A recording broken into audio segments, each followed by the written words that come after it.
bill are the Chief Secretary of the Treasury, Yvette Cooper, the Shadow Business Secretary and former Chancellor Ken Clarke, and the Liberal Democrats Treasury spokesman Vince Cable, and also here Robert Choate, Director of the Institute for Fiscal Studies, who will be providing some budget analysis.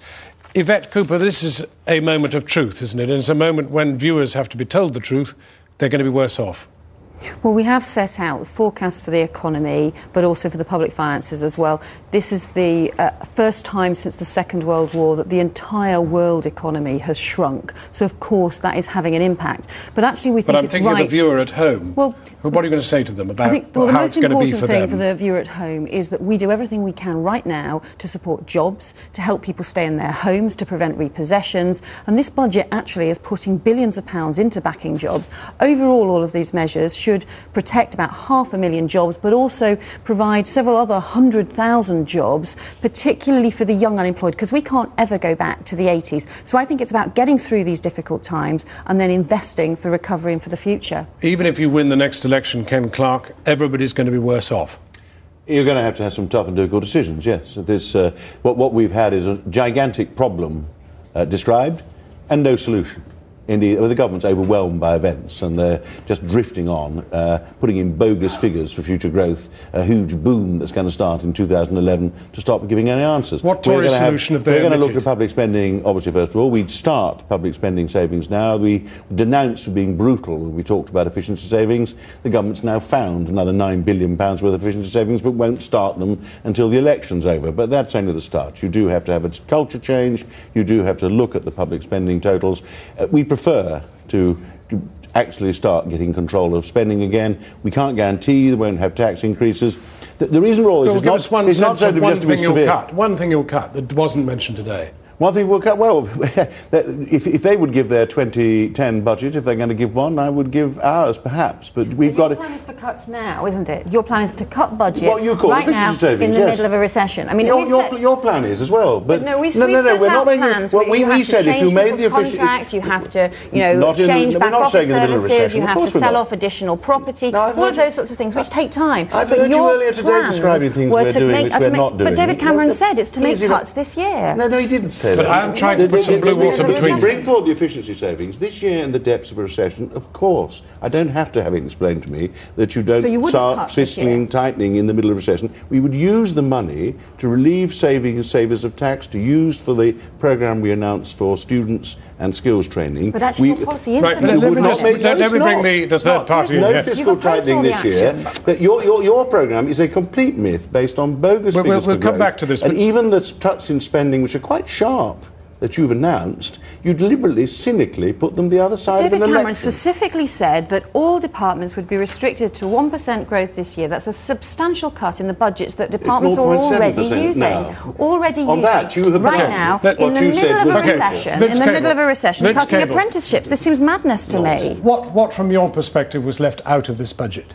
Well, as following on from that discussion, it's any indication at all about how public expenditure growth is going to be managed in the long term. So how would the Liberal Democrats manage it?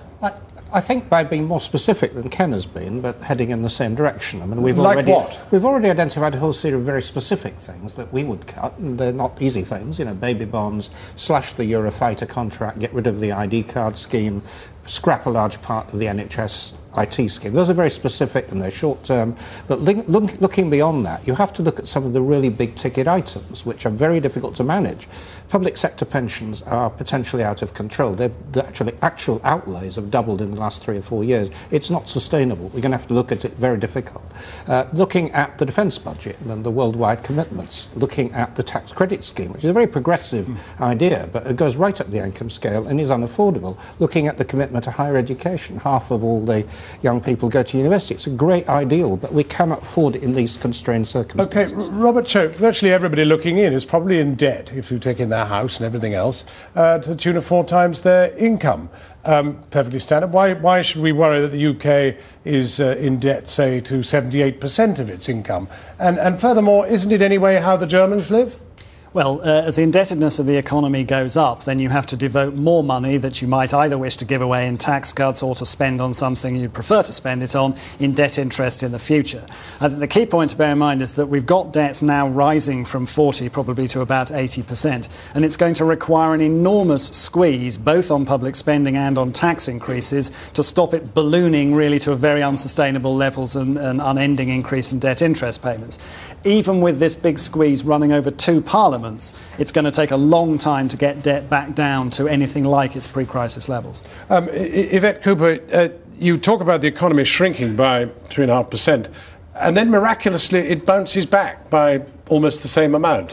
Where do you get this great bounce from? Well, if you look historically, then often when you get a particular hit to the economy and the economy contracts, often it can bounce back quite fast. But you're saying it will. We think that it will in these circumstances because of the action that we're taking. So investing in jobs, the cuts in interest rates, which are worth hundreds of pounds to people on tracker mortgages, the action the Bank of England is taking to put money directly into the economy, those sorts of things. The cut in VAT, which the Tesco's boss and independent economic analysts have been saying is working to put more money and more support into the economy. But this is a kind of dot-com boom type growth. We've never seen anything outside the dot-com boom of this level. Well, actually, historically, we have seen periods when we have seen, particularly after a recession, when things come back and the economy starts to grow again, businesses start to invest again. But it's important to get to that point. OK, but you've lived through a few recessions. I mean, have you seen a bounce like this? I'm afraid. I don't think Yvette believes a word of this.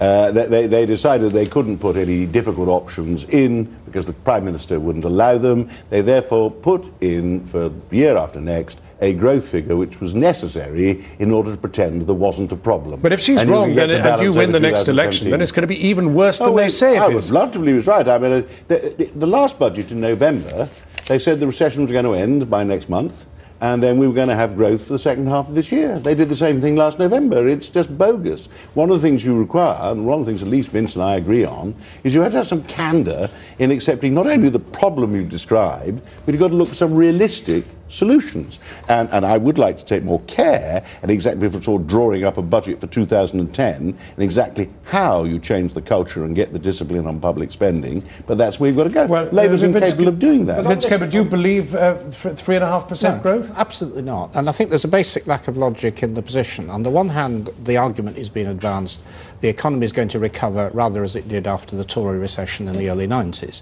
But on the other hand, as the government itself argued, this is a fundamentally different kind of recession with very deep-rooted problems. The banking system is bombed out, just isn't functioning. The banking system is going to take a long, long time to operate properly and provide credit on a normal basis. The housing bubble has burst spectacularly. It hasn't finished that process. And, you cannot suddenly achieve rapid growth against that kind of background. All right, and objectively, 3.5% possible?